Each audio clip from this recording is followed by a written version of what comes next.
বাংলাদেশের সবচেয়ে বড় লঞ্চ সুন্দরবন 16-র সার্চ লাইট আপনার যে বাল্ব ব্যবহার করা হচ্ছে এটা মেক্সিকো থেকে আনা হয়েছে, যার ওয়াট 2000 ওয়াটের।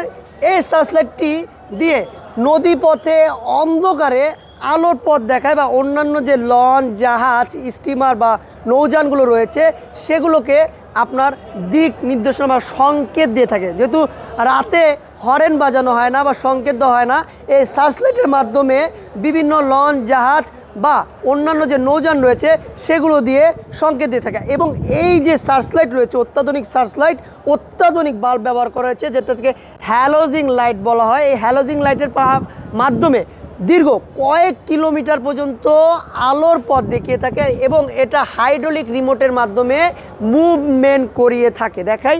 এবং বাংলাদেশের সদরঘাটের সবচেয়ে ইউনিক সার্চ লাইট বললেই চলে, কারণ এটা হচ্ছে পুরোটা গোল্ডেন কালারের এবং দেখতেও অনেকটা আকর্ষণ। দেখেন এটা হাইড্রোলিক সিস্টেম, যেটার মাধ্যমে মাস্টার ব্রিজ থেকে যিনি লঞ্চ চালক রয়েছেন এই মাস্টার ব্রিজ থেকে রিমোটের মাধ্যমে ডানে বামে 180 বা 200 কততে জানি আপনার এটা মুভমেন্ট করা যায়, সেটাই রিমোটের মাধ্যমে আপনার মুভমেন্ট করে থাকে।